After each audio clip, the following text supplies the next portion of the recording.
Hello everyone, welcome back to the channel. Today we are going to be doing a reaction well, I should say we're going to be taking a trip back in time. Back to the year 1996, yes. Where we'll be doing a reaction to the Scream 1996 kill count. So, oh no, it appears that my one headset is dead. That can't be. Well, we'll see. We'll see what happens. Yes. Anyway, without further ado, 3, 2, 1. Oh, by the way, this is Welcome to the Kill Count, where we tally meat. up the victims in all our favorite horror movies. I'm James A. Janice, and today we're looking at the seminal horror film Scream, released in 1996 by Freddy Krueger creator Wes Craven, who also directed the 3 Scream sequels before passing away in 2015. It's hard to overstate the impact Scream had on the horror genre. It reignited slasher flicks, spawning a whole host of late 90s imitators, and set the tone for the genre for the better part of a decade. After Scream, horror would take on a certain feel. It'd be funny, hip, and most importantly, self-aware. What's your favorite scary movie? With that line and the countless references that followed, Scream told its audience that the characters they were watching were just like them. They knew about Jason and Freddy and Chucky. They knew the so-called rules of the genre. Then Scream told them that knowledge wouldn't save these characters. They were gonna die anyway. And how many were gonna die? Let's find out. A lot. Kills. See, I never really kept track of how many The kills movie there begins were. with a phone ringing, and when Casey Becker answers it, she's greeted with the sexy voice of an inquisitive stranger. What number is this? What number are you trying to reach? I don't know.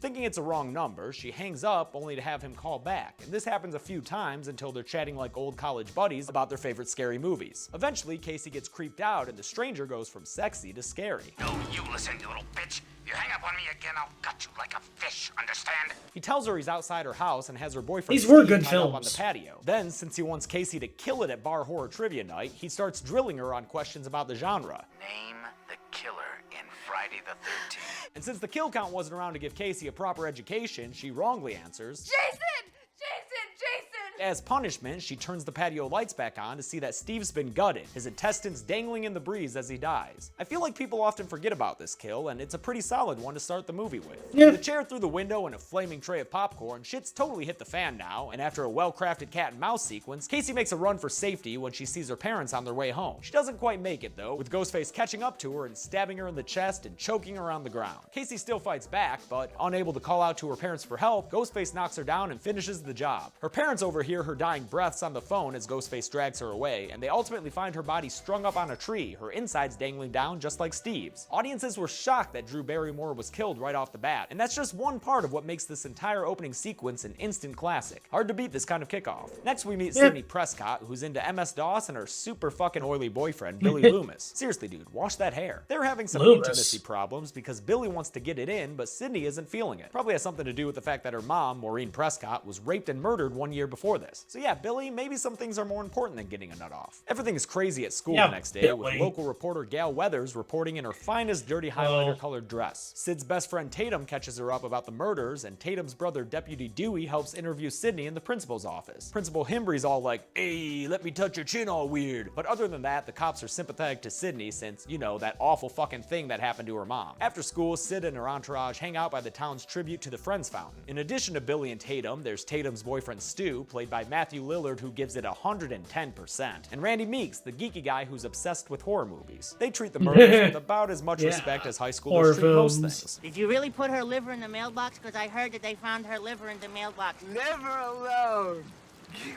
Ow, liver. It was a joke. Sydney goes home and takes a little couch nap until she's awoken by a phone call with our sexy boy stranger. Scary night, isn't it? With the murders and all, it's like right out of a horror movie or something. Then the movie just fucking goes for it and has him attack her in her own home. He almost gets her too, but she fights back because, as we'll find out throughout the series, Sidney Prescott don't take no shit. She does run up the stairs, however, despite having just given a long-winded criticism of that trope in horror movies. What's the point? They're all the same. Some stupid killer stalking some big-breasted girl who can't act, who's always running up the stairs when she should be going out the front door. It's insulting. See how self-aware this movie is? Meta! She locks him out of the room and hits up 911 on her computer, which I guarantee maybe not a single damn person did in 1996, before Ghostface suddenly disappears. He does that a lot. Billy shows up at her window with some excellent suspicious timing and then drops a cell phone. Since this was before we ever had a term like smartphone addiction, Sydney is frightened and confused by Billy's technology, and he gets arrested under suspicion of being a witch. I mean murderer. Gail Weathers shows up a bit too late for any action, and we find out she is not a very nice lady. I know that you're about 50 pounds overweight, but when I say hurry, please interpret that as move your fat tub of lard ass now! The sheriff interrogates Billy and his werewolf-looking dad, and the whole thing becomes a movie circus, causing a confrontation between Gal and Sydney, during which Sid brings up the book Gal's been writing about her mom's murder. I'll send you a copy. Sydney goes home with Tatum for safety, but gets another call from Ghostface, leading her to conclude that Billy is in fact an innocent, sweet little boy. The next day, Sid and Tatum go to school, with Tatum wearing an outfit that just, like, is that allowed in a high school? Sid talks to Gal again, this time without punching her in the face, and in a series of uncomfortably close shots, Gal tells Sydney that Cotton Weary, the guy currently in jail for Maureen Prescott's murder, is an innocent man. Sid's left uncertain, but Gal vows to exonerate Cotton. If I'm right about this, I could save a man's life. Maybe Gal isn't so bad after all. Do you know what that could do for my book sales? Never mind. Sid has a pretty rough go of it at school, with people running through the halls wearing Ghostface costumes, Billy telling her to just get over her mom's death, It's been a year. some bitchy cheerleader talking shit about her in the bathroom, and then finally getting attacked by Ghostface again because this movie never lets Sydney be safe for even a minute, which I actually really appreciate. Principal Himbry doesn't take too kindly to all these shenanigans, so he takes the pranksters from earlier and is all like, "Hey, you're expelled." He plays around with the Ghostface mask and accidentally yells at the janitor, who's a way too on-the-nose reference. Not your friend. And then Ghostface shows up and stabs him a bunch of times in the gut. Henry Winkler does his best, "Hey, I'm dying" face, and Ghostface finishes the job in the reflection of his eye. As a kid, it was pretty traumatizing seeing the Fonz get killed like that, but as an adult, it's kind of funny watching Barry Zuckerkorn play dead. He's very good. With school out and a curfew in effect, Stu plans to have a party, because the best thing to do with a serial killer in town is to get a bunch of high schoolers drunk. He chats with Randy at the video store, telling him that he suspects Sydney's dad is behind all the kills, while Randy freaks out about how the killer could be anyone. Everybody's a suspect! Okay, dude, not so loud, alright? Randy's money is on Billy, though, who pops up and grabs him by the shirt. He and Stu get all up in Randy's grill, touching his face and being weird and acting exactly like you'd expect a serial killer to act. Night comes and everyone heads to Stu's party at his giant fucking farm mansion. It's so bumpin' that even Gal and Dewey are there, making eyes at each other so effectively that Courtney Cox and David Arquette ended up married in real life after meeting on this film. In movie, it turns out she's using him, though, to get inside the party and plant a camera in the living room. Yeah, Gal, maybe it's not the best idea to be in possession of hidden camera footage at a drunken high school party.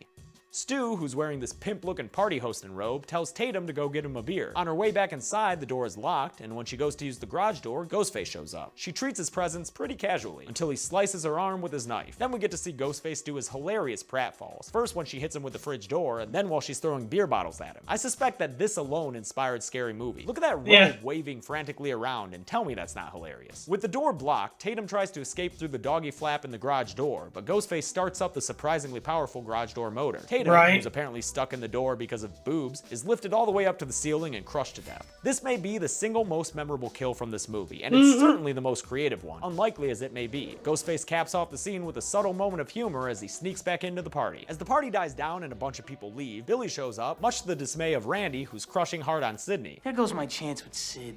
As if. That's all I'm saying. As if. As if. They talk about their feelings and other boring bullshit before Sydney decides that she's ready to have sex. Meanwhile, Randy, Stu, and a bunch of no-names watch Halloween on VHS, and Randy explains the rules of staying alive in a horror movie. Number 1, you can never have sex. Number 2, you can never drink or do drugs. Number 3, never, under any circumstances, say, "I'll be right back." They're interrupted by the news that Principal Himbry is dead, so everybody except Randy runs off, almost hitting Gal and Dewey in the process, who jump into a ditch and use the opportunity to finally just make out already. Jeez. They also find Sydney's dad's car, and since he's been kind of a suspect this whole time, they hold hands and run back to Stu's house. Sydney and Billy are cleaning themselves off after sex when Ghostface shows up and stabs Billy in the chest a bunch of times. Sid escapes through the upper story window, where Ghostface knocks her down onto a boat in the driveway. She finds Tatum's body stuck in the garage and runs off to find help. Meanwhile, Randy's still vegging out on the couch watching Halloween. Ghostface comes up behind him, giving Jamie Kennedy the opportunity to be super extra meta. Jamie, look behind you. Behind you, Jamie. Jamie, turn around. Before Ghostface kills Randy, he gets distracted by Sydney screaming for help. The only person around is Kenny, Gail's cameraman, but before he can be of any use, Ghostface slits his throat. Sorry, Kenny, you didn't deserve the abuse you got from Gail, and you never lived long enough to do that sweet Silent Bob cosplay you were always talking about. Sydney escapes Ghostface through this fun-looking van tunnel, and now everyone's just scattered to the wind. Sid's running around, Dewey's back at the house, and Gail finds Kenny's blood on her van. When she goes to call for help, she gets surprised by Randy, who she beats down with the phone. Then she tries to drive off, but she gets distracted by Kenny's blood on the windshield and his body on the roof of the van, as well as Sydney running out in the middle of the street, which causes Gail to veer off and crash into a ditch. No Dewey to make out with this time, Gail. Sydney comes back to the house to find Dewey stumble out the front door with a knife in his back. Sucks, Deuster. Ghostface follows and attacks her, trapping her in a police car where she tries to call for help. When Ghostface attacks Sydney again, she fights back, escapes, and he disappears, which is a sentence I've said like 5 times already this kill count. Sydney grabs Dewey's gun and isn't sure who to trust, Randy or Stu, before making an equal opportunity decision. Fuck you both! She locks them both out of the house, and then she sees that Billy is still alive. Cool, just don't injure yourself any further, Billy. Oh, okay, yeah, just, all right. You good? Billy lets Randy in the house, and then here comes the twist. He shoots him. Bam! Jamie Kennedy down. What's up with that, Billy? Yeah, Billy.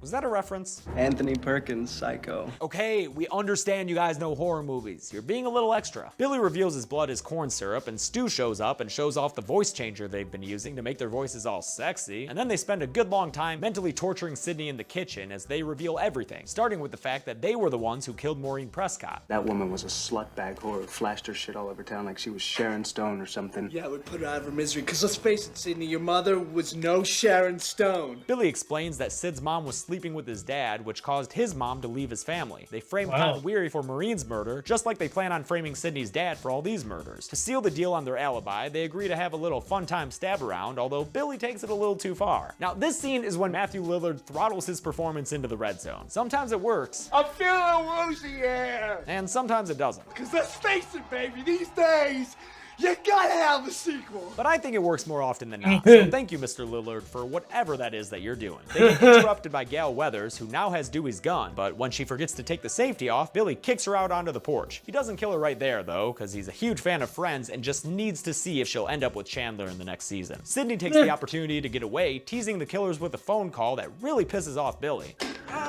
Fucking hit me with the phone, dick! See, that time it worked. One more. My mom and dad are gonna be so mad.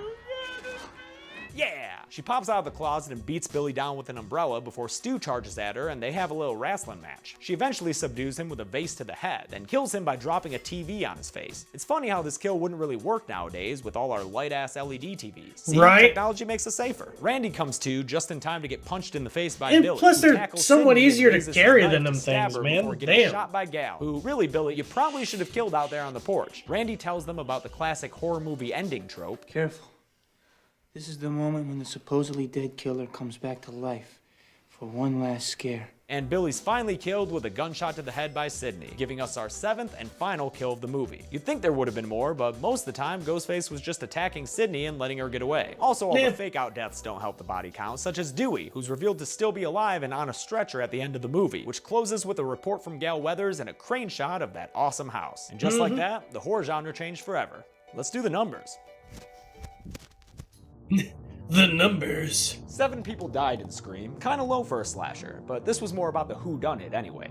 Of the victims, 5 were guys and only 2 were girls, a more than 2-to-1 gender imbalance. With a runtime of 111 minutes, we only had a kill on average every 15.8 minutes, but at least you got to hear a bunch of horror references during all that downtime. Oh yeah. The golden chainsaw for coolest kill goes to Casey. I really like Tatum and Stu's deaths, but Casey's sent me running from the TV when I was 7, and it's still one of the best starts to a horror movie ever. The dull machete for lamest kill will have to go to Principal Himbry. A couple of gut wounds and an off-screen finish just don't compare to the other kills here. And that's it. Released in 1996, Scream is probably one of the most important horror movies ever made, and that's a fact whether you love it or hate it.